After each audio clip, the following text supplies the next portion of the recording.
Today we're diving into two absolutely iconic, tragic figures. Der Will, the sorcerer-philosopher, and of course, Frankenstein's creature. Now, one comes from a pretty modern mythology, the other from classic Gothic literature. But even though they come from totally different worlds, you'll see their stories of creation and, well, ruin are hauntingly similar. Both of these beings are incredibly powerful, deeply fractured, and at the end of the day, they both stand as these tragic monuments to a world where their own creators became the architects of their abandonment. And that right there, that's the core idea that ties their two very different stories together.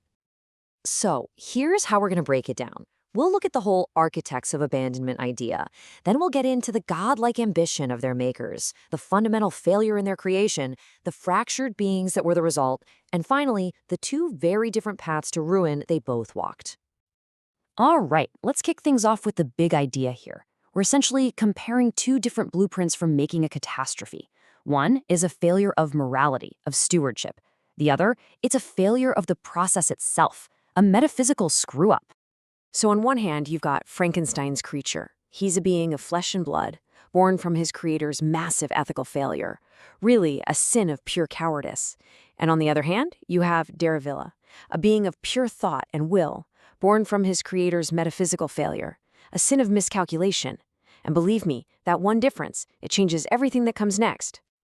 So let's take a closer look at the creators themselves. Both of these stories didn't start with some evil plan. They started with this huge, godlike ambition to completely shatter the limits of what it means to be mortal. I mean, think about Victor Frankenstein. His goal was nothing short of conquering death itself. He wanted to create a whole new species that would look up to him as their creator, and he was driven entirely by the glory of achievement. But here's his fatal mistake. He thought being able to pull off the science was the same as true transcendence. He had the ambition for sure, but the second it worked, he bailed out of pure terror, proving himself a pretty spectacular failure as a god. Now, Baron von Nichts, a totally different ballgame. He was this brilliant aristocratic philosopher, and his quest was completely internal. He wanted to solve the ultimate philosophical riddle by performing a radical ritual on himself. His plan was to systematically delete every single one of his mortal limits, to negate his own negation, and literally transform his own consciousness into pure, untethered will that could shape reality. He wasn't after biological godhood. He was after philosophical godhood. And this brings us to the perfect standard to judge them by, Nietzsche's idea of the Überman, or the Overman. This is an ideal person who not only goes beyond human limits, but uses that power to create new, life-affirming values. See, it's about responsibility just as much as it's about power. And both Victor and the Baron wanted the power, but they failed, big time, on the responsibility part. So, this is the crucial point. How did this ambition lead straight to failure? Well, in both of these stories, the way they were created was fundamentally flawed from the get-go, guaranteeing a tragic ending. You could call it their original sin. For Frankenstein's creature, the tragedy starts the literal instant he opens his eyes. Victor's failure wasn't the science. He pulled that off. His failure was an act of profound ethical abandonment. He gave zero thought to his duties as a creator, and the moment his creation was alive, he ran away in horror. I mean, talk about a traumatic start to life, right? The Wille's birth was just as messed up, but in a completely different way. He was born from what the source material calls a feat of supreme intellectual violence. The Baron didn't create something separate from himself. He did the ritual on himself.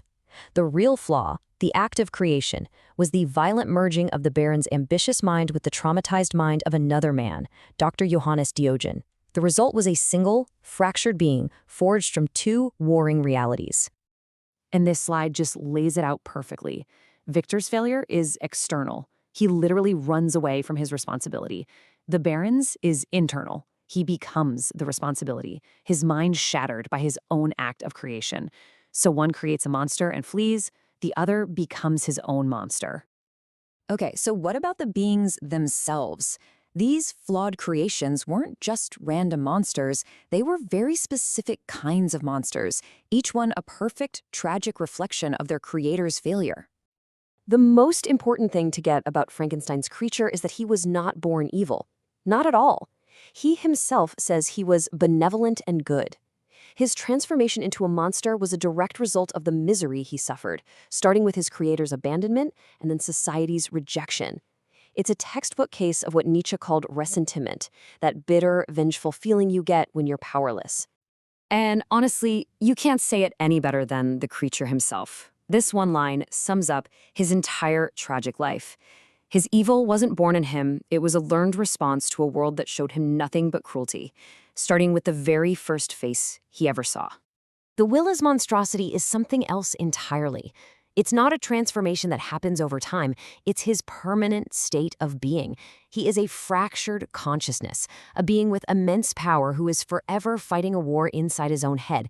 He's the fusion of the Baron's raw ambition and a professor's trauma, and that conflict, it never, ever stops. This image illustrates his core conflict perfectly. The two-body schism isn't just some cool metaphor, it's the fundamental reality of his existence. He's a single consciousness forged from two warring minds. See, Frankenstein's monster fought the world. Dervilla's war is with himself. All right, let's bring this all home. By putting these two side by side, we can really see two distinct, almost archetypical blueprints for tragedy, and each one leads to its own unique kind of ruin. So here's the final scorecard, if you will. Victor's ambition was external, conquer death. The Baron's was internal, become pure will. Victor's flaw was a moral failure, abandonment. The Baron's was a metaphysical failure, a miscalculation. And the outcome? For Victor, it was a vengeful offspring. For the Baron, it was a warring self. So the crucial difference really is this. Victor's story is a tragedy of choice, of pure moral cowardice. He could have chosen to act differently. The Baron's, though, is a tragedy of process, a metaphysical error. The failure was baked right into the ritual itself, shattering his mind before a choice was even on the table. And all of this leaves us with one heck of a question to chew on. Both of these creators reached for godhood and failed, unleashing a monster into the world. So, which is the greater sin? To abandon the monster you have made, or to become it?